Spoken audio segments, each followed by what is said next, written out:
Hello everybody, welcome again. Feels like it's so long since I saw your pretty face. Try to be strong. Something. That icon song anyway. So today we're going to be talking about a show called, a Korean drama called Empress. It's a very popular drama. I think most of you would have already heard about it, if not already watched it. So yeah, before I begin though, I really need to explain that it was a very long show. It's 50 episodes long, and each episode was like 1 hour. So there was a lot inside. There was a lot that they did. There was a lot of like stories, and in those stories they had like, you know, they really went into the details of the thing.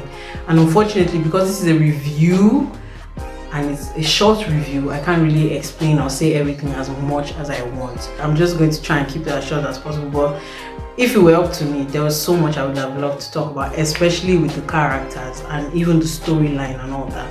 Yeah, and as whether we know it or not, Empress Key is also based on a true story. It's an actual event that occurred in history. Empress Key was a real person, and you know, I think she's probably very celebrated in Korea.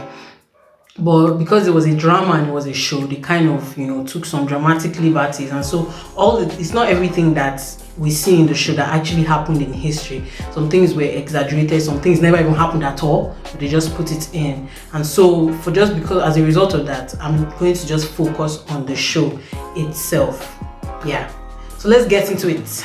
Let's get into it. Sorry. So Empress Key, the TV show, basically is about a woman who, from being a slave girl in one country, became the ruler of one of the greatest empires in history of another nation. Yeah, that is it. And Empress Key the show just wants to tell the story of that transition.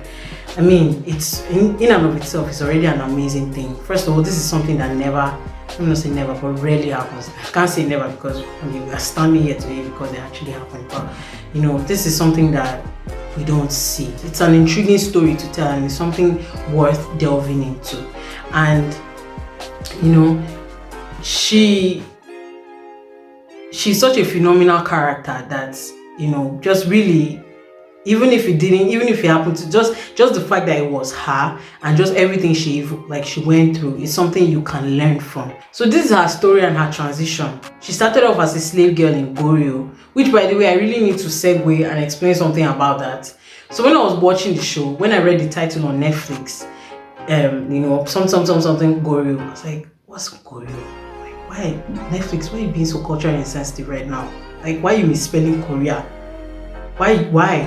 You know, so I was like, man, Netflix, bro. But anyway, as I kept on watching it, I started seeing more in the subtitles that they are still using the word Goryeo. I was like, who are these people that cannot even spell Korea rightly? Like, what is wrong with you people?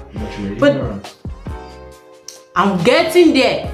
Yes, I was ignorant. I was the one actually that did not know that Goryeo was actually the name of like Korea's like name in the old times, or in like a few hundred years ago. I actually had to go and look it up and realize that actually Goryeo is real, and it wasn't a fictional nation. It wasn't that. It was actually a real place. So before it became what it is now, Korea, it was Goryeo. It also went through another name change, but you know, at that time it was called Goryeo. And also it existed in the era of the Yuan dynasty, which is previous China. Anyway, so yeah, where we see her, she's a slave girl in Goryeo, and at that time Goryeo was under the oppression of the Yuan dynasty. They basically took a whole nation and turned them into slaves, and so they were taking some of these women to their country. It happens in every era. Human beings are just human beings. You always find people that will feel that they're better than others. Anyway, so on her way traveling, she was with her mom, and on their way to the Yuan dynasty, her mother sacrificed herself and ended up helping the Empress Key, who at that time was called Yang or Sun Yang, depending on who she was. We'll get there. But anyway, helped her daughter, just for simplicity's sake, helped her daughter Yang to escape. And so she had to go into hiding, and she lived under a male identity up till like where she was a young adult. So she lived as a man, and at some point she actually ended up joining like a gang of rebels who were rebelling against the Goryeo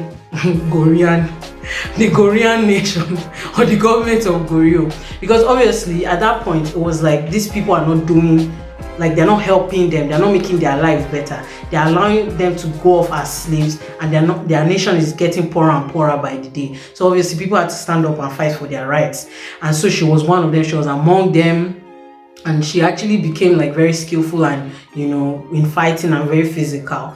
But then along the way she got like transformed, but she switched sides and she ended up working for the prince who became the king of Goryeo. And at that time he was also trying to fight against the Yuan dynasty. So rather than fighting against the Goryeo government, rather fighting against them, she ended up fighting alongside them against the greater threat, which was the Yuan dynasty. And so from there she was alongside him, and they were trying to, you know, find ways to overcome their oppressors. But things didn't go as planned, and she ended up becoming a servant in the Yuan dynasty as a woman. So at that point, her true identity had already been revealed along the way, and then she was taken to be a woman in the Yuan dynasty. And she served as a servant there, and after some time she ended up graduating from being a servant to being a court lady, and from a court lady she became a concubine to the emperor, and eventually she became the Empress.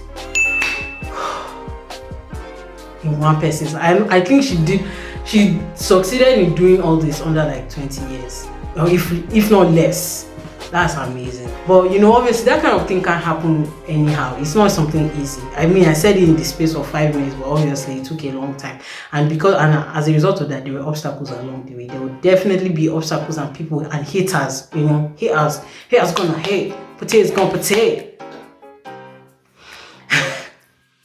She obviously had some obstacles along the way who she had to combat. One of them being the greatest villain in the show, Yeon Chol.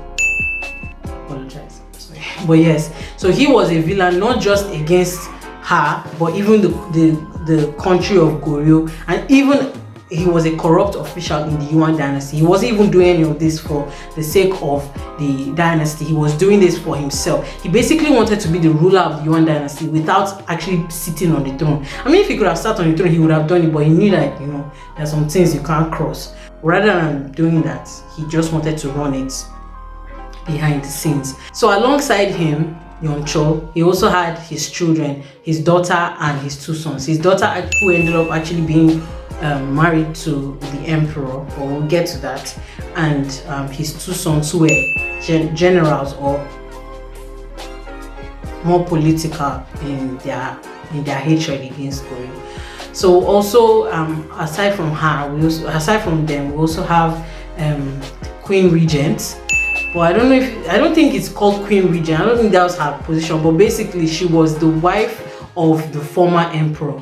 So she also wanted to still be in power. So she also contended against Empress Key.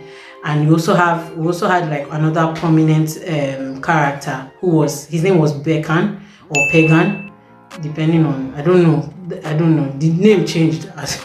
Anyway, we also had him. He was a general in the Yuan dynasty, and he had a nephew as well. He wanted to make the Yuan dynasty great. He wanted to exercise the power of the Yuan dynasty. So anything that looked like weakness to him had to be cut down. And he had a nephew with him, and I don't know the nephew's name. All I know is that I called him Suponim, because like half of his lines were Suponim. He kept on saying Suponim. Suponyim is actually he actually referred to his uncle as Suponyim. That is actually the term. Suponyim means uncle. I'm not pronouncing it well, but that's what I used to hear. Any small thing, your boy would just be saying Suponyim, Suponyim. I'm telling you, like 50% of his lines were like Suponyim. So I had to call him Suponyim, and he was fine. He was actually a very fine guy. Anyway, so these were the main villains. But aside from them, as I said, it's a story that extended through decades. So obviously there were other obstacles along the way. But as there were obstacles, there were also allies along the way. And one of her greatest allies was obviously the king of Goryeo. He was, the person that turned her from being a rebel against the Goryeo government to actually working alongside him. He trained her up, gave her some fighting skills.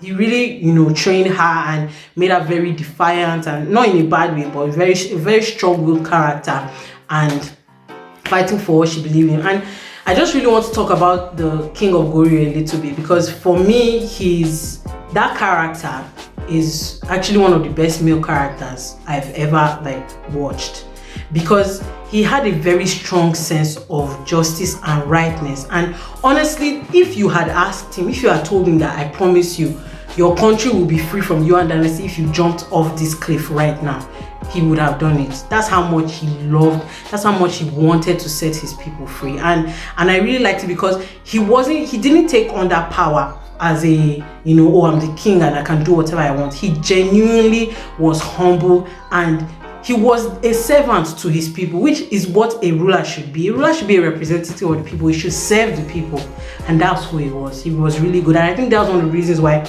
she fell in love with him, because yes, in the story, they actually ended up falling in love. And for a while it looked like things were going somewhere, but as we all know, she became Empress Key, so obviously that died somewhere. In reality though, he wasn't really a prominent character. The king of Goryeo, he wasn't really a prominent character, but just because he had to follow the true story, he also had to divert to the emperor. Now we go to the emperor, and we see basically I'm the opposite of the king of Goryeo. This guy was a wimp. This guy was a worm. This guy was a fish. This guy was... There are no words to describe how cowardly this guy was. And I understand, because actually he wasn't supposed to be... in the story, I don't know if that's actually how it was, but in the story, he wasn't supposed to be emperor. After his father died, he was going to give it to his younger brother. Yeah, he had a younger brother, but unfortunately, the brother too was ill and died. So the thing had to fall on him. He was the only person with royal blood at that time. But he was so, I don't know if it's because of how he grew up or whatever, but he just wasn't the leader you would want for your life. And he ended up becoming a puppet to Yoncho. That's the main villain. And for a long time, he really was this timid character until he met Yang, who ended up becoming Empress Key. Really, that was the turning point of his life. And that's why he became my favorite character, because his character development after that was, for me, it was just amazing.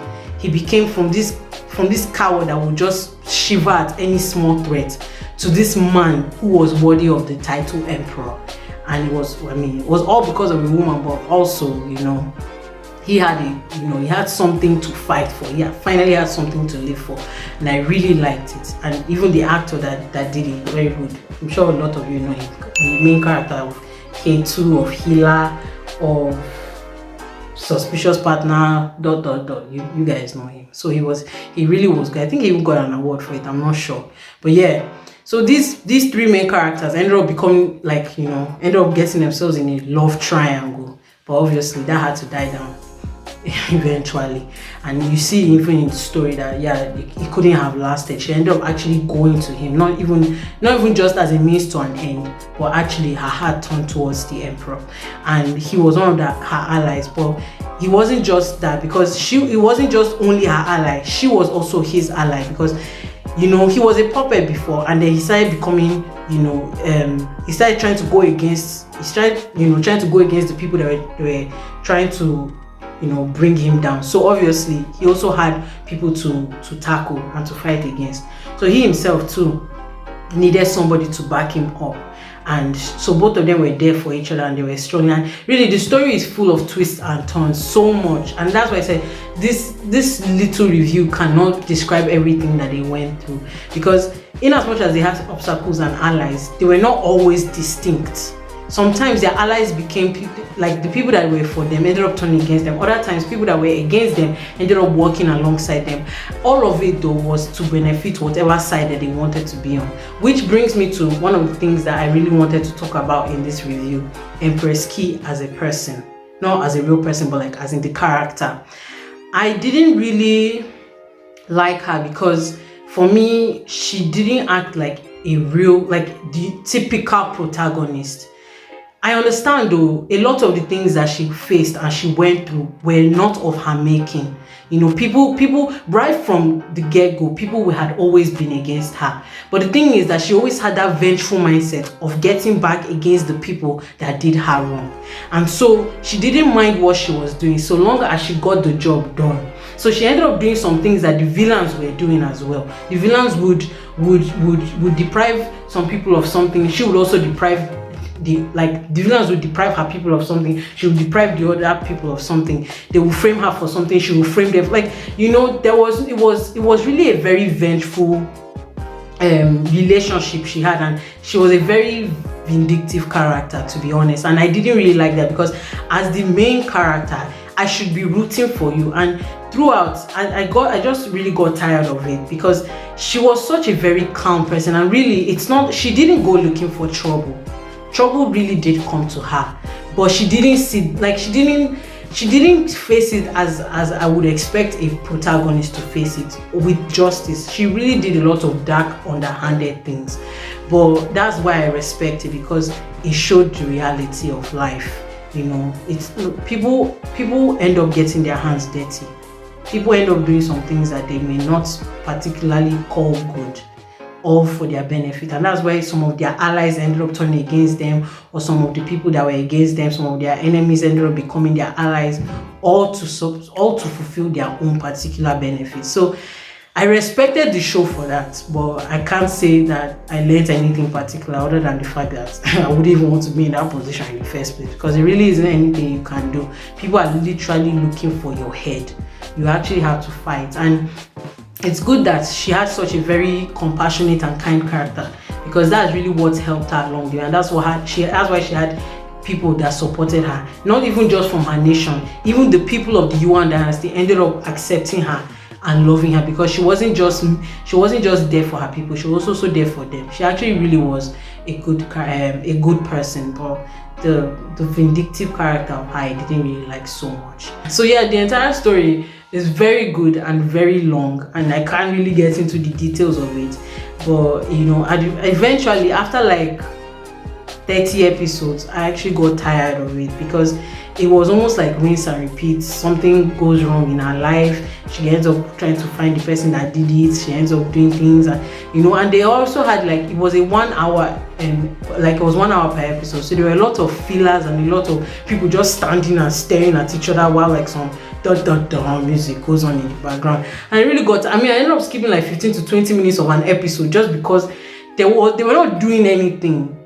It wasn't, I don't know, I got tired of it, just for me personally. But that doesn't mean that it wasn't interesting. It was a very interesting show. It's just that at some time it slowed down, and it really was tiring. So at the end of the day, if I were actually to rate the show in general, I would say it's worth my time. Yeah, I would say yes, it's worth my time. It's actually worth watching, but I wouldn't take time out to watch it. Like, I'm not going to binge it. I'm not going to say, if I were to go back in time, I wouldn't have dwelt on it as much as I did. Like, I didn't watch anything else except for it, and I think maybe that's one of the reasons why I got tired. So if you were to watch it, I would say maybe watch it like when you're just tired, or you want to relax, or you want to sleep, or you just want something to be playing, because it's actually interesting, but like, you can't, for me, it wasn't something I could just go back to back or go ham on. It is interesting and it is worth my time. It wasn't a waste of time. Yeah. So yeah, that's it for me and Empress Key. I'm sure there was a lot that I couldn't say because of how much I wanted to keep it short and simple. But yeah, I enjoyed it and I hope you do too. Thank you as always, and I wish each and every one of you wellness in every single area of your lives. Peace.